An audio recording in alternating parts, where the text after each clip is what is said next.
بسم اللہ الرحمن الرحیم۔ السلام علیکم دوستو، اے آر سٹوری ٹائم پر خوش آمدید۔ دوستو، اگر آپ اسلامی واقعات اور سبق آموز کہانیاں حاصل کرنا چاہتے ہیں تو ہمارے YouTube channel A R story time کو سبسکرائب کر لیں۔ کہتے ہیں کہ پرانے وقتوں میں کسی حاکم نے ایک بڑی گزرگاہ کے بیچوں بیچ ایک چٹانی پتھر ایسے رکھوا دیا کہ گزرگاہ بند ہو کر رہ گئی۔ اپنے ایک پہرے دار کو نزدیک ہی ایک درخت کے پیچھے چھپا کر بٹھا دیا تاکہ وہ آتے جاتے لوگوں کے رد عمل سنے اور اسے آگاہ کرے۔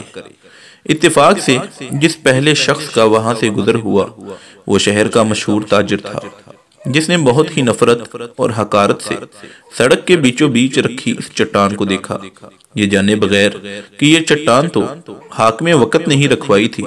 اس نے ہر اس شخص کو بے نقط اور بے حساب باتیں سنائی جو اس حرکت کا ذمہ دار ہو سکتا تھا۔ چٹان کے ارد گرد ایک دو چکر لگائے اور چیختے دھاڑتے ہوئے کہا کہ وہ ابھی جا کر اعلیٰ حکام سے اس حرکت کی شکایت کرے گا، اور جو کوئی بھی اس حرکت کا ذمہ دار ہوگا اسے سزا دلوائے بغیر آرام سے نہیں بیٹھے گا۔ اس کے بعد وہاں سے تعمیراتی کام کرنے والے ایک ٹھیکیدار کا گزر ہوا۔ اس کا رد عمل بھی اس سے پہلے گزرنے والے تاجر سے مختلف تو نہیں تھا، مگر اس کی باتوں میں ویسی شدت اور گھن گرج نہیں تھی جیسی پہلے والا تاجر دکھا کر گیا تھا۔ آخر ان دونوں کی حیثیت اور مرتبے میں نمایاں فرق بھی تو تھا۔ اس کے بعد وہاں سے تین ایسے دوستوں کا گزر ہوا جو ابھی تک زندگی میں اپنی ذاتی پہچان نہیں بنا پائے تھے اور کام کاج کی تلاش میں نکلے ہوئے تھے۔ انہوں نے چٹان کے پاس رک کر سڑک کے بیچوں بیچ ایسی حرکت کرنے والے کو جاہل، بےہودہ اور گھٹیا انسان سے تشبیہ دی، کہکہے لگاتے اور ہنستے ہوئے اپنے گھروں کو چل دیے۔ اس طرح مختلف لوگ گزرتے رہے اور پتھر کو، حکمرانوں کو برا بھلا کہتے رہے۔ اس چٹان کو سڑک پر رکھے ہوئے 2 دن گزر گئے تھے۔ وہاں سے ایک مفلوق الحال اور غریب انسان کا گزر ہوا۔ کوئی شکوہ کیے بغیر جو بات اس کے دل میں آئی وہ وہاں سے گزرنے والوں کی تکلیف کا احساس تھا، اور وہ یہ چاہتا تھا کہ کسی طرح یہ پتھر وہاں سے ہٹا دیا جائے۔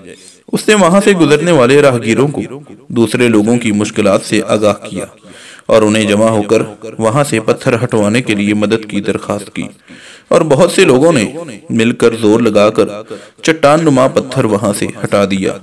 اور جیسے ہی یہ چٹان وہاں سے ہٹی تو نیچے سے ایک چھوٹا سا گڑھا کھود کر اس میں رکھی ہوئی ایک صندوقچی نظر آئی، جسے کسان نے کھولا اور دیکھا تو اس میں سونے کا ایک ٹکڑا اور خط رکھا تھا جس میں لکھا ہوا تھا، حاکم وقت کی طرف سے اس چٹان کو سڑک کے درمیان سے ہٹانے والے شخص کے نام، جس کی مثبت اور عملی سوچ نے مسائل پر شکایت کرنے کی بجائے اس کا حل نکالنا زیادہ بہتر جانا۔